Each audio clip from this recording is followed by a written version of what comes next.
د خوب پاسر پیدا شسترگی وغړو. أعوذ بالله من الشيطان الرجيم.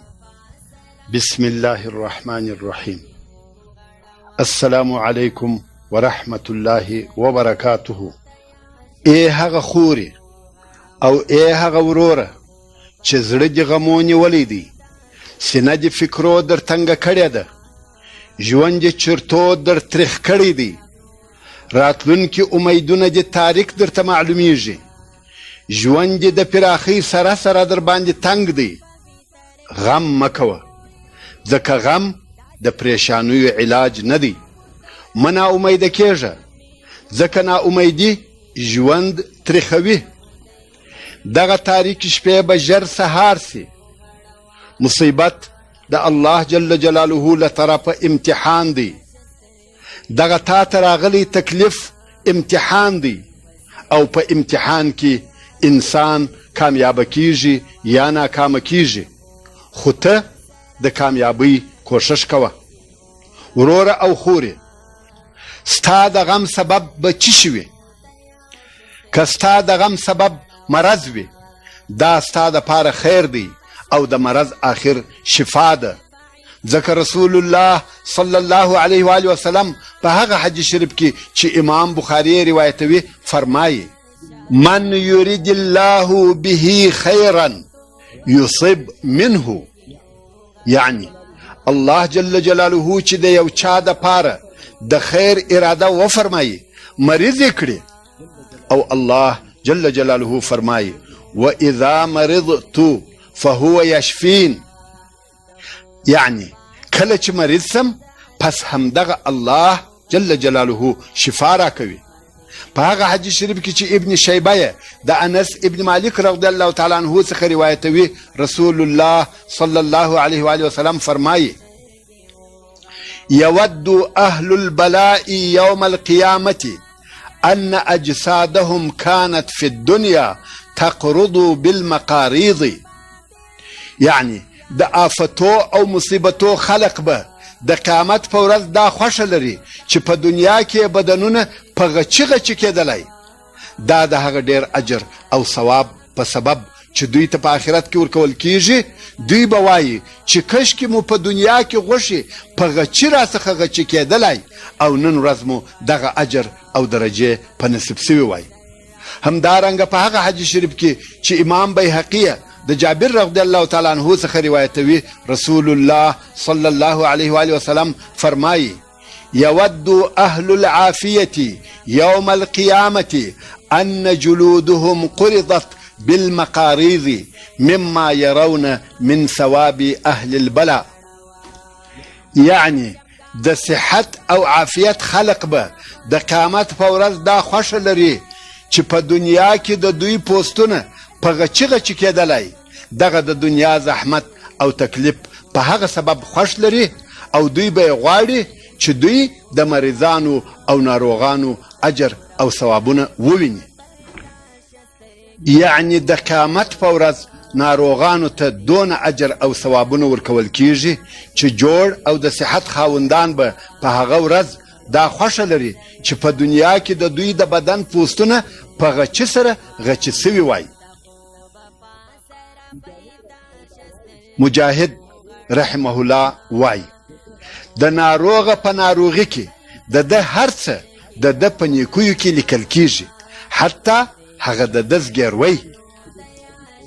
په هغه حدیث شریف کې چې ابن شیبه د انس ابن مالک رضی الله تعالی عنه څخه روایتوي، وای: رسول الله صلی الله علیه و آله وسلم وفرمایل: کله چې الله جل جلاله یو مسلمان د ده په جسد کې په یو مصیبت مبتلا کړي، نو ملائکو ته وفرمایي د ده هغه ښه عمل کم چې ده د صحت په وخت کې کاوه، هغه ورته لیکي. یعنی کم ښه عملونه چې دغه ناروغه د خپل صحت او جوړتیا په وخت کې کول، او اوس د ناروغۍ په سبب ځینې پاته دي، هغه پوره ورته لیکي. بیا نو که دغه ناروغه جوړ سو، د ګناهو څخه یې پرېمینځي، پاک یې کړي، او که یې په دغه ناروغي کې د ده روح قبض کړي، نو ګناهونه یې ور وبخښي او پر ورحمیږي. وروره او خورې، که ستا د غم سبب یوه ګناه وي چې ستا څخه پیښه سوې ده، نو ته ستا د هغه رب عز وجل چې تر تا او ستا تر مور او پلار پر تا مهربانه دی، په هغه قول کې فکر وکړه چې فرمایي: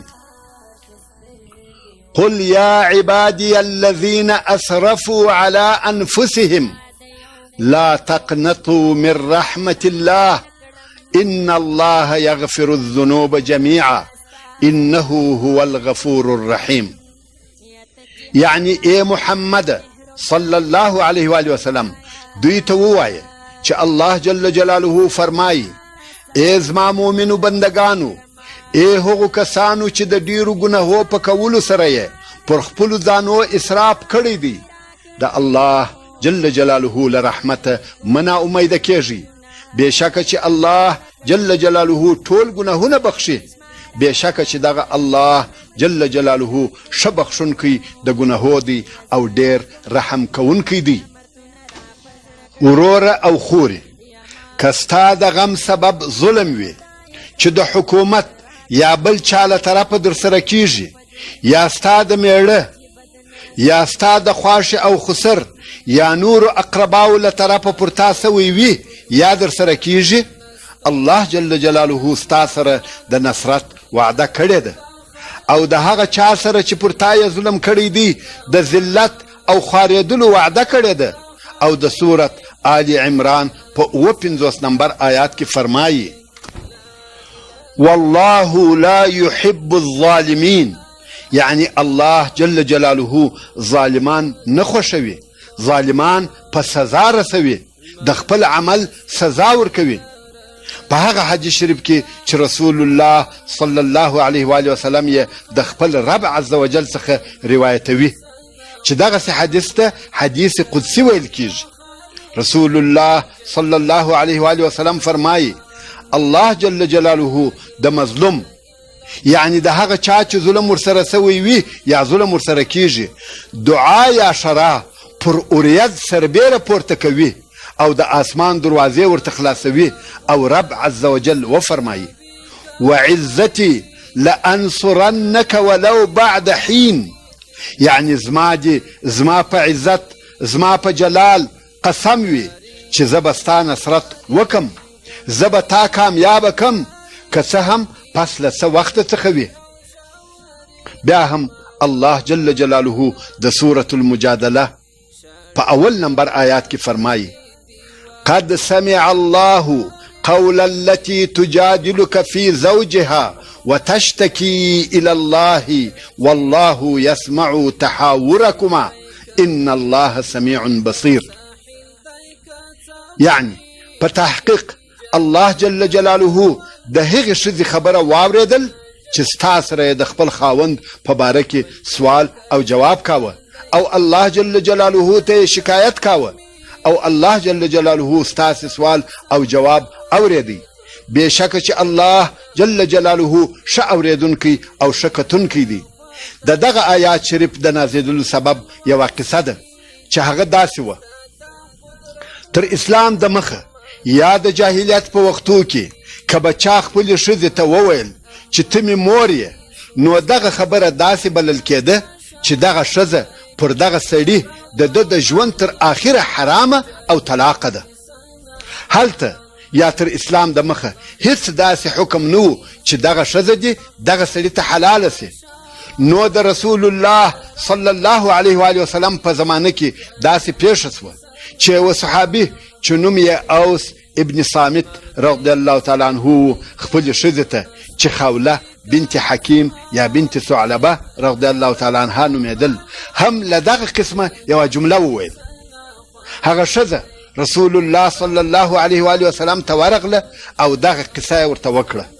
رسول الله صلی الله علیه و آله وسلم وفرمایل چې د الله جل جلاله له طرفه د دغسې وینا یا خبرې په باره کې ما ته کم خاص حکم نه دی راغلی، خو زه ګمان کوم چې ته به پر هغه باندې حرامه سوی یې او تر دې وروسته تاسې ګډ ژوند نسئ سره کولی. ښځې په بغارو او چغارو شروع وکړه او ویل به یې چې ودان کور مې وران سو، کوچني اولادونه مې خوار او پریشانه سول، او کله کله به یې په دغه باره کې د رسول الله صلی الله علیه و وسلم سره خبرې اترې کولې چې یا رسول الله د هغه اراده د طلاق نه وه، او کله کله به یې د الله جل جلاله په دربار کې د خپل یوازیوالي او د اولادو د بې سرپرسته کېدلو شکایت کاوه.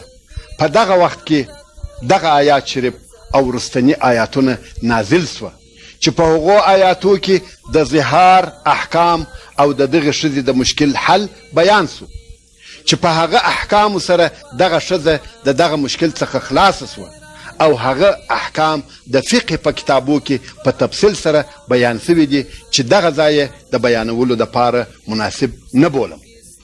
خو خبره دا ده چې الله جل جلاله د مظلوم انسان آواز اوري او کامیابه کوي. نو وروره او خوري که ستا سره یو ظلم کیږي یا سوی وي، الله جل جلاله دې یوازې نه پرېږدي او د ظالم څخه به ستا بدله او انتقام خامخا اخلي. وروره او خوري که ستا د غم او پریشانی سبب فقر او احتیاج وي، صبر وکه او خوشحاله اوسه، ځکه الله جل جلاله فرمایي ولنبلونکم بشیء من الخوف والجوع ونقص من الاموال والانفس والثمرات وبشر الصابرین. یعنی او موږ به تاسې امتحان کړو په څه بیره له دښمنه، داسې بیره به درته پیښه کړو چې د شپې په خپل بستر کې په آرامه نسي بیدېدلی، او په لوږه سره به مو امتحان کړو، بارانونه به نه اوري، خواړه به لږ وي، او د مالو په کمولو سره به مو امتحان کړو چې یا به یې په سختي لاسته راوړي یا دا چې تاوان به وکړي، یا دا چې حیوانات به مو مړه کیږي، او د ځانو په تاوان به مو امتحان کړو چې یا به مړه کیږي یا به ناروغه کیږي یا به په فی سبیل الله جهاد کې وژل کیږي، او په کموالي د میوو به مو امتحان کړو، دا چې باغونه او کښتونه مو لږ حاصلات وکړي یا دا چې آفت پر راسي او خراب یې کړي. په دغو شیانو سره موږ تاسې امتحانوو چې صبر کوئ که یا.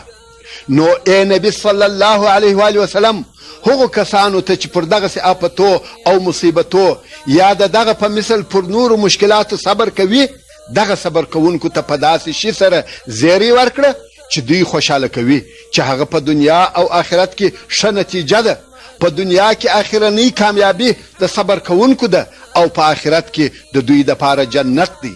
مقصد دا چې الله جل جلاله په رنګارنګ تکالیفو او مصیبتو سره کله ناکله د خپلو بندگانو امتحان اخلي او د بندگانو د صبر ازموینه کوي، ځکه چې د صابرینو په ډله کې داخلېدل او د جنت ګټل څه آسانه کار نه دی. او دا دې هم درته معلومه وي چې مسلمان ته که هر مصیبت او آزار رسیږي هغه د الله جل جلاله په اراده سره دی، او شاید چې په دغه ظاهري مصیبت کې د مسلمان دپاره داسې خیر او فایده وي چې موږ د دغه مصیبت په وخت کې په هغه فایده نه خبرېدلی سو او نه پوهېدلی سو، مګر راتلونکي ورځې د دغه خیر او دغه فایدې د ښکاره کولو ضامنې دي. الله جل جلاله فرمایي وعسى أن تكرهوا شيئا وهو خير لكم وعسى أن تحبوا شيئا وهو شر لكم والله يعلم وأنتم لا تعلمون. او شاید چې تاسې یو شی بد وبولئ، حال دا چې هغه شی به ستاسې دپاره ډېر خیر وي، او شاید چې تاسې یو شی ښه وبولئ، حال دا چې هغه شی به ستاسې دپاره ډېر بد وي، او الله جل جلاله ستاسې په خیر عالم دی او تاسې په خپل خیر نه پوهیږئ. نو دا حتمی او ضروري نه ده چې کم شی تاسې خپل ځان لره ګټور یا تاواني بولئ او هغه شی د پرشتیا سره هم هغسې وي، بلکې کېدلی سي چې یو شی تاسې د ځان دپاره بد بولئ خو په حقیقت کې د هغه شی ستاسې دپاره ګټور او فایدهمن وي، یا کم شی چې تاسې ښه بولئ په حقیقت کې هغه شی ستاسې دپاره مضر او تاواني وي. ابن شیبه په خپل مصنف کې د هغه اثر روایت کوي چې د مسروق رضی الله تعالی عنه څخه رانقل سوی دی، او وایي یوه صالح سړي د خپلې کورنۍ سره په یوه کلي او صحرا کې ژوند کاوه. د یو سپی، یو خر، یو چرګ درلودی. چرګ د لمانځه دپاره راویښول او پر خره یې اوبه راوړلې او نور بارونه یې پر وړل او سپي د نورو څیرونکو حیواناتو څخه ساتل. یوه شپه ګیدړه راغله او د دوی چرګ یې یووړی. دغه کورنۍ د چرګ په بایللو یا نه درلودلو خواشینې سوه، خو څرنګه چې سړی ښه سړی و هغه وویل ښایي په دغه کې مو خیر و. څه موده وروسته شرموش راغلی، د دوی د خره نس یې ورڅیرې کړی او خر یې ووژی. بیا هم دغه کورنۍ د خره په نه درلودلو خواشینې سوه، خو هغه ښه سړي وویل ښایي په دغه کې مو خیر و. څه موده وروسته یوه شپه د دوی سپی مړ سو، بیا هم هغه ښه سړي وویل ښایي په دغه کې مو خیر و. خو کله چې سهار سو دغې کورنۍ ولیدل چې د دوی د کورنۍ پر شاوخوا چې کم کورونه وه هغه ټول د دوی د دشمنانو یا غلو له طرفه بندیان سوي او بیول سوي وه. د شپې غلو حمله پر کړې وه، دوی او د دوی مالونه ټول وړي وه، خو دغه کورنۍ پاته وه. دا ځکه چې د کلي په نورو کورو کې د چرګانو د سپو او نورو حیواناتو غږونه وه، نو ځکه غله هلته ورغلل او د دغې کورنۍ سره داسې شی نه و چې د غلو دې ورته پام سي، ځکه د دوی سپی، د دوی خر او د دوی چرګ ټول مړه سوي یا وړل سوي وه. اوس دې ولیدل چې په ښکاره سره د چرګ وړل، د خره وژل کېدل او د سپي مړه کېدل ضرر او تاوان و، خو د ورځو په تېرېدلو سره دا معلومه سوه چې دغه تاوان د دوی نور مال د غلو او د دوی ځانونه د دشمنانو څخه ور وساتل. نو ای هغه څوکه چې غم او مصیبت درته پیښ دي صبر کوه او صبر. ته باید د کتاب الله او د سنت رسول الله صلی الله علیه و آله وسلم او د اصحاب کرامو د ژوند متابعت وکړې او ستا اقتدا باید په هغو پسې وي. که ستا د غم سبب د اولاد نه درلودل یا د اولادو لږوالی وي، ته اول هغه څوک نه یې چې اولاد نه لرې او نه ته د هغو د نه پیدا کولو مسؤله یې. ته باید پوه سې چې اولاد درلودل یا نه درلودل د الله جل جلاله له طرفه دي او الله جل جلاله د خپلو بندگانو په حال ښه عالم او خبر دی. او تا لره دي د خضر علیه السلام او د هغه هلک په قصه کې چې د علیه السلام د الله جل جلاله په امر ووژي عبرت او تسلاوي. الله جل جلاله فرمایي لله ملک السماوات والارض يخلق ما يشاء يهب لمن يشاء إناثا ويهب لمن يشاء الذكور أو يزوجهم ذكرانا وإناثا ويجعل من يشاء عقيما إنه عليم قدير. چې دا د سورة الشورى 49 او 50 نمبر آیاتونه دي. یعنی خاص الله جل جلاله لره دی سلطنت او پاچهی د آسمانو او مځکې، پیدا کوي هر هغه شی چې اراده یې وفرمایي، هر هغه چاته چې د ده عز وجل خوښه وي لوڼې ورکوي، او هر هغه چاته چې د ده عز وجل خوښه وي نارینه اولاد زامن ورکوي یا نارینه او ښځې دواړه جوړه ورکوي، او هر هغه څوک چې د ده جل جلاله خوښه وي وچ یې کړي هیڅ اولاد نه ورکوي. بېشکه چې دغه الله جل جلاله د هر چا په ګټه او فایده ښه عالم دی او د هر شي اراده چې وفرمایي پر هغه ښه قادر دی. آیا ته هغه څوک یې چې دغه وچوالی دې خوښ کړی دی؟ او که دا د الله جل جلاله کار دی چې په خپله اراده سره یې ته دغسې وګرځولې، آیا ته دغه اختیار یا قدرت لرې چې د الله جل جلاله پر حکم او اراده اعتراض وکړي؟ او که ستا خاوند یا بل څوک دا کولی سي چې تا پر دغه وچوالي ملامته کړي؟ او که چیرې یو څوک داسې وکړي چې د دغه وچوالي په سبب پر تا ملامتي ووایي، په حقیقت کې دغه څوک پر الله جل جلاله اعتراض کوي نه پر تا، او هغه څوک د الله جل جلاله د حکم څخه ناراضه دی او پر هغه عز وجل دغه د نه اولاد تهمت وایي العیاذ بالله نه پر تا. نو کله چې امر او اراده ټوله د الله جل جلاله ده، ته پر څه غم کوې؟ خورې هر څه تکلیفونه او مشکلاتونه چې درته پیښ دي مه غمجنه کېږه، او دا په یاد ولره چې هر څه درته پیښیږي هغه الهي قضا او قدر دی چې خامخا به عملي کیږي، او شپه چې هر څونه اوږده هم سي خو خامخا به سهار کیږي. مسلمان وروره او مسلمانې خوري، اوس څو هغه نوراني او روښانه خبرې واوره چې ما د نبوت د لارښوونو څخه د دې دپاره درته راټولې کړي دي چې تا ته لار روښانه کړي او د الله جل جلاله په اراده غمونه در څخه لرې کړي.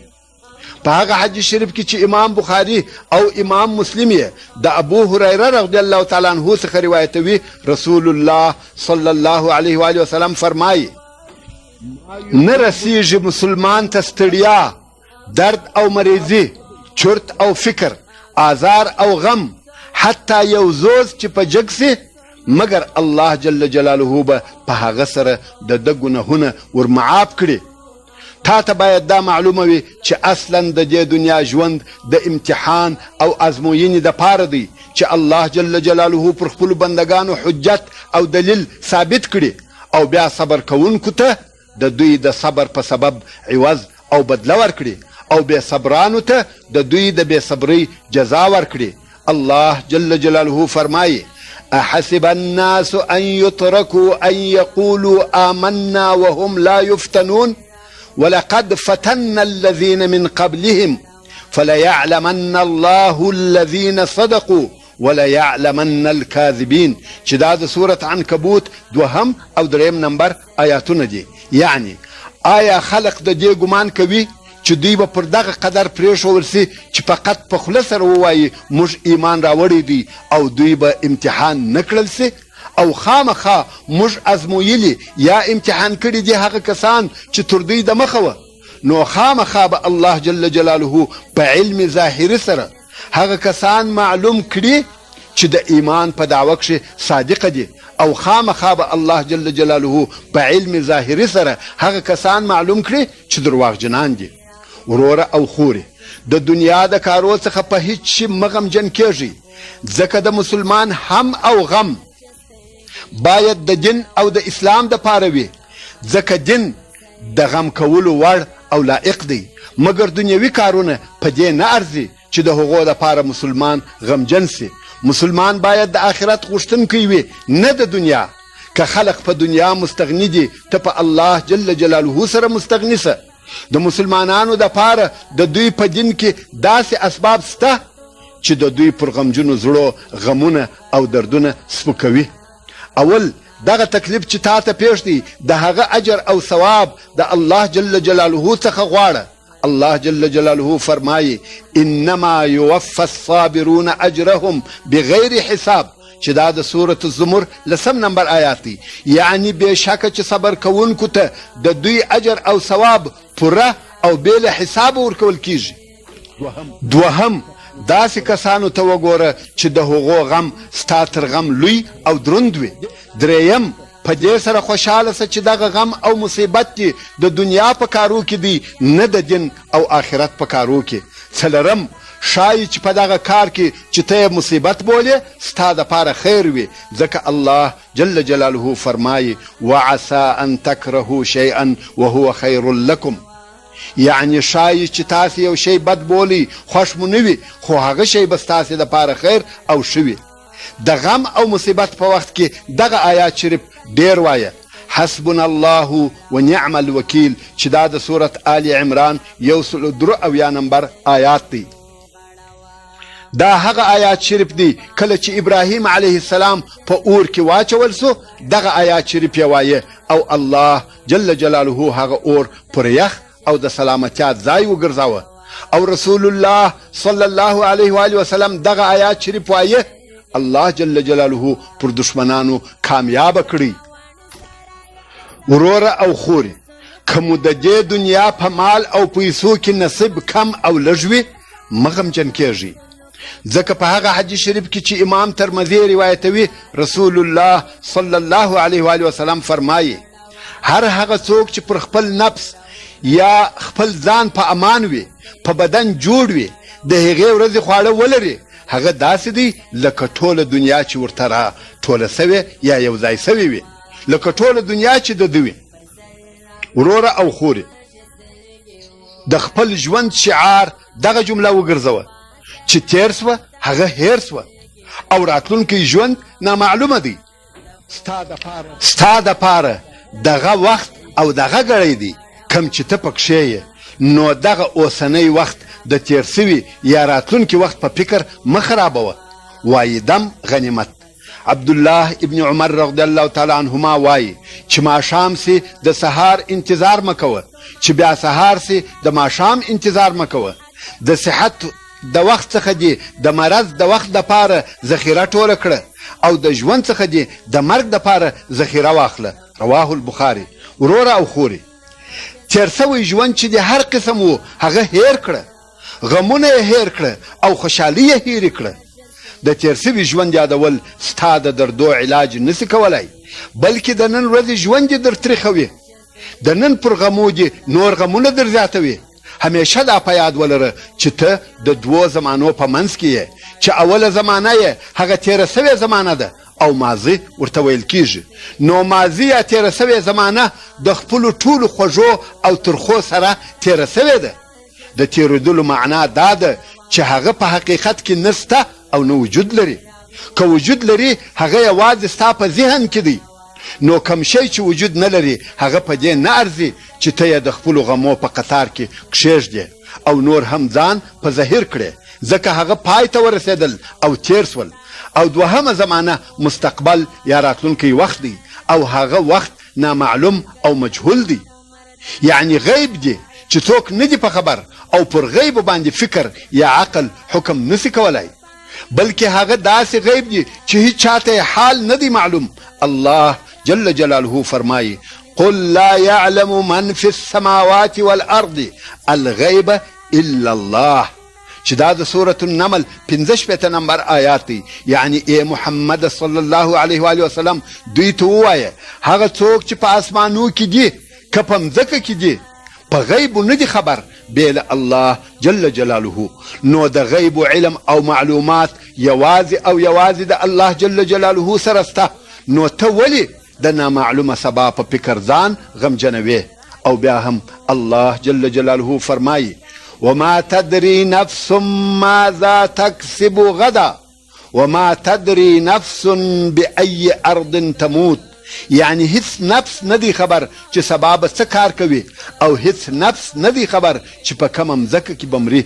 هیڅ چاته دا معلومات نسته چې سبا به څه کوم او څه به پیښیږي، او دا هم هیڅ چاته نه ده معلومه چې چیرې څنګه او پر کومه مځکه به مرم. کله چې ماضي نیستي او معدومه سوه نو د زړه په هغو غمو مه بربادوه چې تیر سوي دي، او کله چې مستقبل یا راتلونکی وخت غیب او مجهول سو نو فکر په هغو شیانو مه خرابوه چې تر اوسه نه دي راغلي. خپل ژوند دې دغه لحظه دغه ساعت دغه ورځ بوله کمه چې ته پکښې ژوندی یې. تیر ژوند مه یادوه او هر څه چې پکښې پیر سوي دي هغه د هیرې په صندوق کې کښېږده. د خپل یاداشت کتابچه دې د فکرو او غمو څخه پاکه کړه، او کم شیان چې په سبا او راتلونکي ژوند کې پراته دي پر هغو د ښو ګمان کوه، هغه د خوشحالۍ او کامیابۍ کارونه بوله. ته نه وینې چې رسول الله صلی الله علیه و آله وسلم هم د هم او حزن څخه پناه غوښتل او همیشه به یې دغه دعا کول اللهم انی اعوذ بک من الهم والحزن والعجز والكسل والبخل والجبن وضلع الدين وغلبة الرجال. رواه البخاري. د مخه تر دې چې د حدیث شریف ترجمه بیان سي اول به د ځینو لغاتو په معنا ځان پوه کړو. هم، غم، حزن، دغه درې الفاظ ټول د مصیبت او د ژوند د مشکلاتو دپاره استعمالیږي، خو هر یو د هغه بل څخه د وخت او زمان په سبب فرق لري. هم و هغه فکر او چرته ویل کیږي چې انسان د راتلونکي یا مستقبل د کارو په باره کې په بیره او خوف کې وي. نو هم او خوف دواړه په مستقبل پورې تعلق لري او سره یو شی دي. غم و هغه تکلیف ته ویل کیږي چې انسان دغه اوس په اخته او مبتلا وي. حزن پر هغو تیرو سوو کارو غم کول دي چې اوس د هغو راګرځول او لاسته راوړل امکان نه لري. عجز هغه دی چې د کار کولو قدرت نه لري، د کار کولو څخه عاجزه وي. کسل هغه دی چې د لاسه یې شی نه کیږي، هغه کار چې نن یا دغه اوس باید وسي خو دی اقدام نسی پر کولی د نن کار یې و سبا ته پاته وي. جبن ضد د شجاعت دی، هغه چې د بیرې په سبب پر شي اقدام نسی کولی. ضلع الدین د پور دروندوالي ته وایي، داسې پور یا دونه ډیر پور چې څوک یې نسی ادا کولی. غلبت الرجال د خلقو غالبه کېدل، د خلقو پوره او کامل تسلط. اوس د حدیث شریف و مقصد او ترجمه ته متوجه سه. رسول الله صلی الله علیه و آله وسلم به همیشه دغه دعا کول: الهی زه په تا سره د هم او حزن څخه پناه غواړم، یعنی ممې په راتلونکو کارو غمجن کوې او ممې په تېرو سوو کارو غمجن کوې. الهی زه په تا سره د عجز او کسالت څخه پناه غواړم. الهی زه په تا سره د بخل او جبن څخه پناه غواړم. الهی زه په تا سره د درانه او ډیر پوره څخه پناه غواړم. الهی زه په تا سره د مغلوبه کېدلو څخه پناه غواړم. خوري او وروره، ته هم همیشه دغه دعا وایه او دغه نن ورځ دې د ځان ورځ وبوله. خوشحاله اوسه او ځان دې په ګټورو کارو مشغوله کړه. د نن ورځې د هرې لحظې څخه د ځان دپاره ګټه حاصله کړه. د نن ورځې فارغه وختونه دې په لمانځه، د الله جل جلاله په ذکر، د قرآن مجید په تلاوت، د علم په زده کولو او داسې خیر په کارو کې تېروه چې د قیامت په ورځ د الله جل جلاله په حضور ستا دپاره توشه وي. الله جل جلاله فرمایي: یوم تجد كل نفس ما عملت من خیر محضرا وما عملت من سوء تود لو ان بینها و بینه امدا بعیدا. چې دا د سورت آل عمران 10 نمبر آیات دی. یعنی او وبېرېږي د هغې ورځې چې هر نفس، هر انسان به هر هغه څه چې د په دنیا کې د خیر د کارو څخه کړي وي په خپل مخ کې حاضر کړل سوي پیدا کړي یا وویني، او هر هغه څه چې د بدوی څخه کړي وي په خپل مخ کې به حاضر وویني. او دغه نفس به دا آرزو کوي چې کشکې د ده او د دغه بد عمل په منځ کې لرې او اوږده مسافه وای.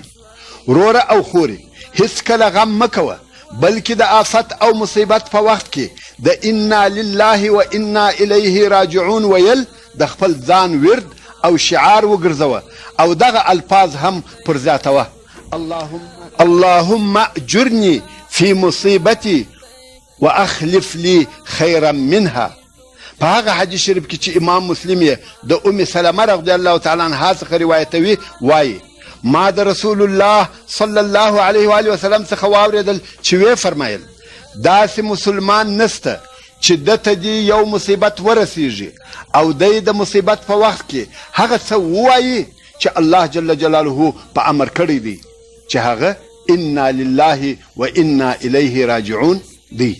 او نور هم وایي: اللهم اجرني في مصیبتي واخلف لي خيرا منها، یعنی الهی ما ته په دغه مصیبت کې اجر او ثواب راکړې او تر دغه شي ښه او بهتر شی عوض یا بدل راکړې، مګر الله جل جلاله به تر هغه شي ښه شی په بدل او عوض کې ورکړي.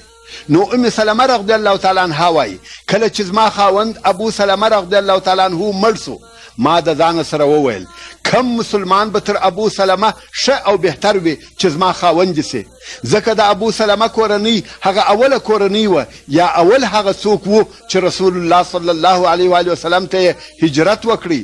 او بیا مې دغه جملې وویلې، خو الله جل جلاله د ابو سلمه رضی الله تعالی عنه په بدل کې رسول الله صلی الله علیه و آله وسلم راکړي.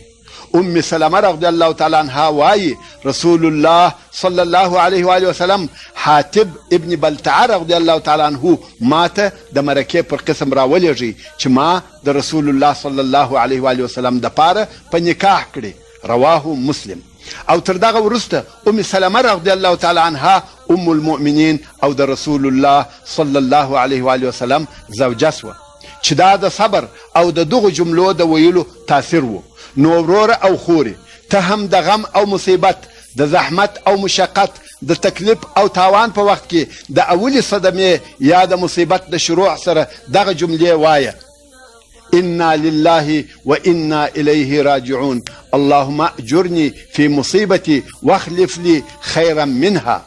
دغه جملې په صدق او اخلاص سره وایه، ان شاء الله تعالی دغه راغلی آفت به په نعمت سره بدل سي، دغه تکلیف او مشکل به په راحت او سهولت سره بدل سي، او دنیوي تاوان به په ګټه سره بدل سي.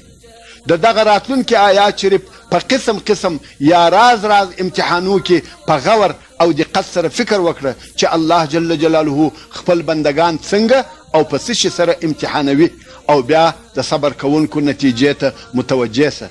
الله جل جلاله فرمایي: ولنبلونكم بشيء من الخوف والجوع ونقص من الأموال والأنفس والثمرات وبشر الصابرين الذين إذا أصابتهم مصيبة قالوا إنا لله وإنا إليه راجعون أولئك عليهم صلوات من ربهم ورحمة وأولئك هم المهتدون.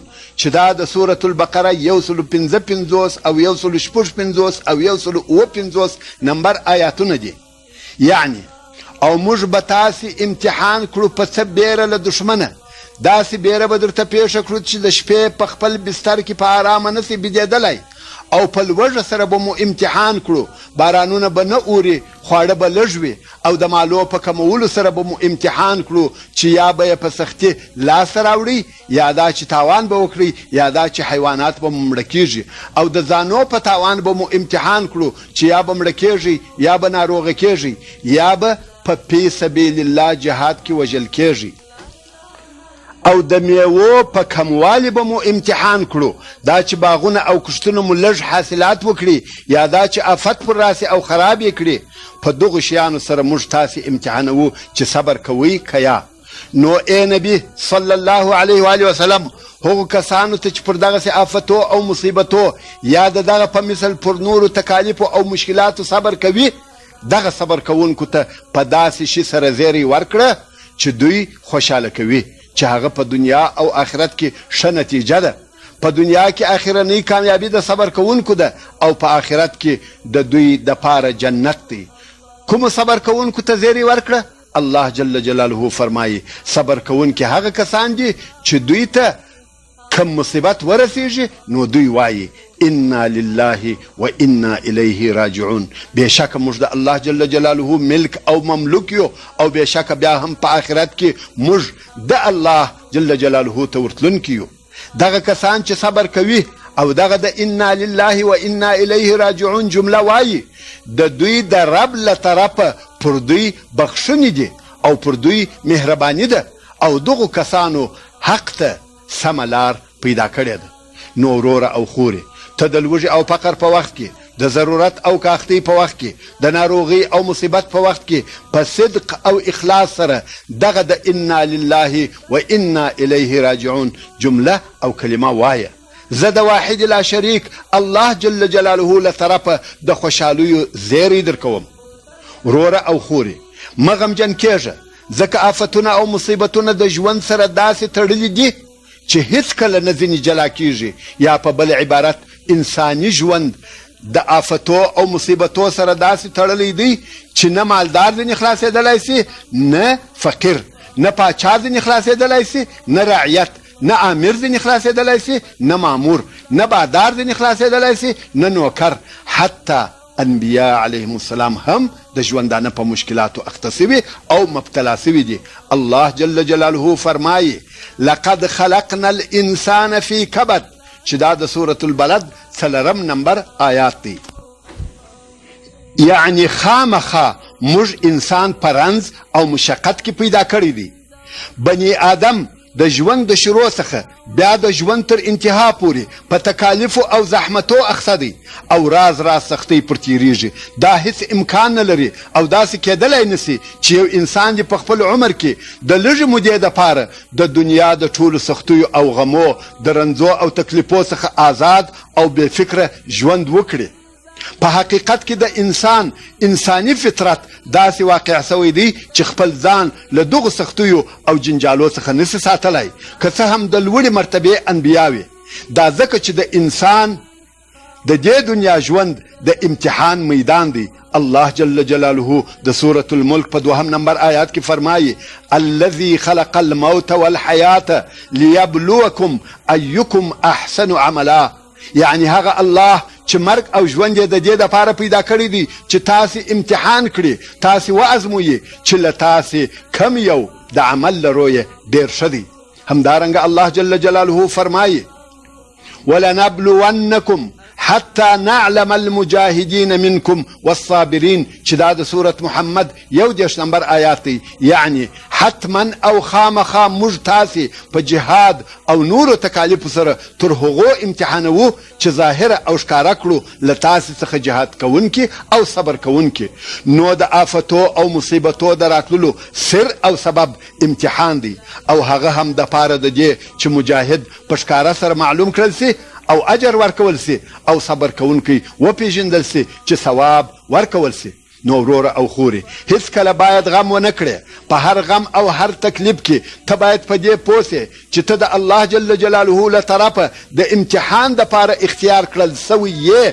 نو ته باید ثابته ودرېږې، په آرامو اعصابو خپل ځان په واک او اختیار کې راوله، او داسې له ځانه سره فکر کوه لکه یو څوک چې ستا په غوږ کې په کراره سره درته وایي ته اوس په نوي امتحان کې یې پام کوه چې ناکامه نه سې. د رسول الله صلی الله علیه و وسلم په دغه 2 قولو کې چې امام بخاري روایتوي په دقت سره فکر وکړه چې فرمایي من یرید الله به خیرا یفقهه فی الدین، رواه البخاري. یعنی کم څوک چې الله جل جلاله د هغه د خیر اراده وکړي په دین کې پوه او عالم کړي. او بیا فرمایي من یرید الله به خیرا یصب منه، رواه البخاري. یعنی کم څوک چې الله جل جلاله د هغه د خیر اراده وکړي نو یې په تکالیفو او مصیبتو د دې دپاره اخته کړي چې د ګناهو څخه یې پاک کړي. ودې لیده چې عالم یا طالب العلم او هغه څوک چې په غم تکلیف او مصیبت اخته وي په هغه خیر کې سره شریکان دي چې الله جل جلاله یې د دوی دپاره اراده کړې ده. دا داسې کار دی چې په هغه سره پوهېدل ډېر مهم او ضروري دي، لکه څرنګه چې علم شرف دی او الله جل جلاله یې په خپلو بندګانو کې هغه چاته ورکوي چې د رب عز وجل خوښ وي. همدارنګه آفت او مصیبت، درد او رنځ شرف دی. الله جل جلاله د خپلو بندګانو څخه هغه څوک په اخته کوي چې د عز وجل خوښ وي، او د دې دپاره یې په اخته کوي چې په هغه سره یې ګناه ورورسوي او د عیبو څخه یې پاک کړي، او پس له دغو تکالیفو او مصیبتو داسې راحت او خوشحالي ورته راولي چې د ده په خیال او ګمان کې نه وي. الله جل جلاله فرمایي لا تدري لعل الله يحدث بعد ذلك امرا، چې دا د سورة الطلاق 1 نمبر آیات دی. یعنی هیڅ نفس یا هیڅ انسان نه پوهیږي شاید چې الله جل جلاله وروسته تر دغه ښه کار پیښ کړي. همدارنګه رسول الله صلی الله علیه و وسلم فرمایي کله چې الله جل جلاله یو قوم خوښ ولري په یو مصیبت یې اخته یا مبتلا کړي، نو کم څوک چې په هغه مصیبت خوښ او راضي وي د هغه څخه الله جل جلاله راضي وي، هغه لره الهي رضا سته. او کم څوک چې په هغه مصیبت سره ناراضه او ناخوښه وي د هغه څخه الله جل جلاله ناراضه او ناخوښه وي، هغه لره الهي غضب سته. رواه ترمذي. وروره او خوري غم او پریشانی مکوه، ځکه ناروغه جوړیږي، بندي یا مسافر به دې راسي، غمجن به خوشحاله سي، تکالیف او مشکلات به ایسته سي، مفلسي او تنګدستي به پورته سي. دا زه نه وایم بلکې دا د الله جل جلاله وعده ده، او الله جل جلاله د وعدې مخالفت نه کوي.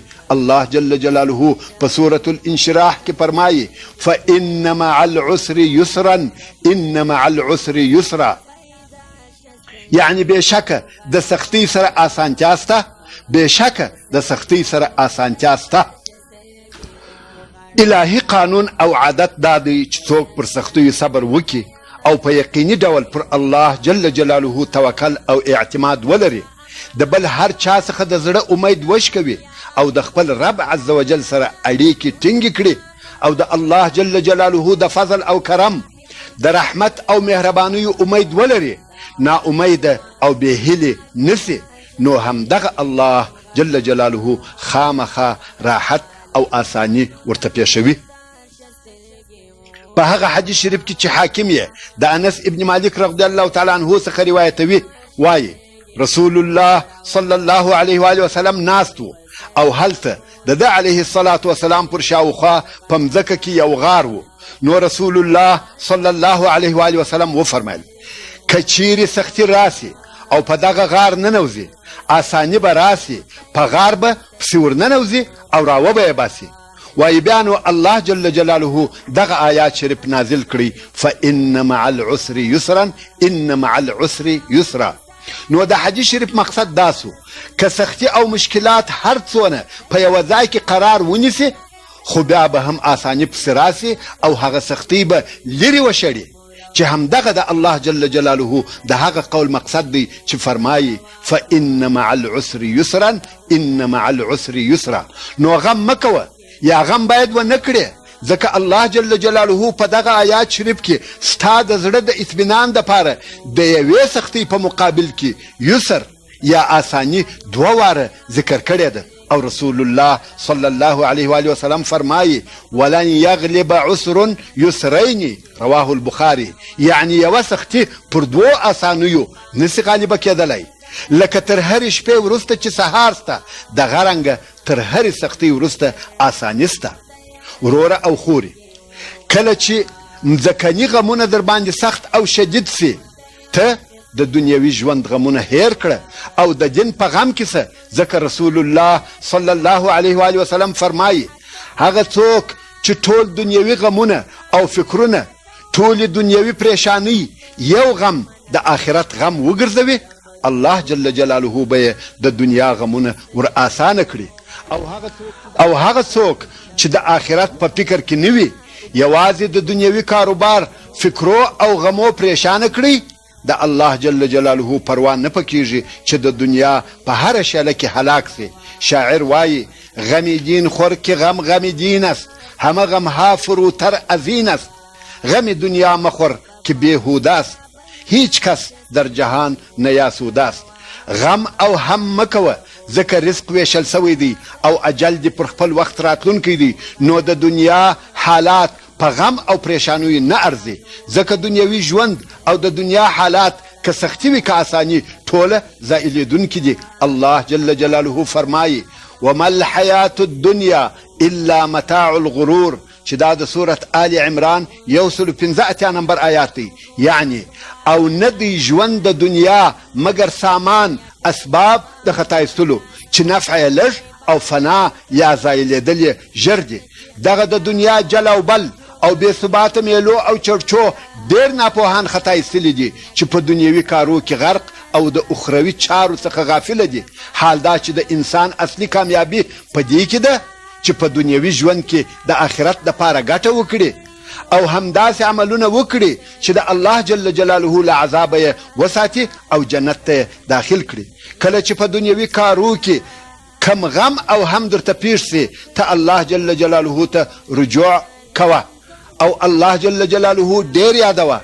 د هم او غم په وخت کې دغه اذکار ډېر وایه الله الله ربي لا اشرك به احدا یا حي یا قیوم برحمتك استغیث ربي اني مغلوب فانتصر. دغه ټول شرعي اذکار دي، د دغو په ویلو سره ګناهونه بخښل کیږي او سختي په آسانه کیږي. همدارنګه د استغفار په ویلو سره راحت او اطمینان حاصل کړه. څونه چې دې په وسه پوره وي هغونه ډېر او بې حسابه په صدق او اخلاص سره استغفار وایه. د استغفار په ویلو، په توبه ایستلو او خپل رب ته په رجوع کولو دنیوي او اخروي مشکلات آسانه کیږي. الله جل جلاله فرمایي ان الله يحب التوابین ويحب المتطهرین، چې دا د سورة البقره 222 نمبر آیات دی. یعنی بېشکه چې الله جل جلاله هغه بیا توبه ایستونکي خوښوي. د کم چا څخه چې ناڅاپه یوه ګناه پیښه سي او دی توبه کاږي، الله جل جلاله دغه توبه کوونکي خوښ لري. او هغه کسان چې د ګناهو او نجاستو څخه ځانونه پاک ساتي، الله جل جلاله یې خوښوي.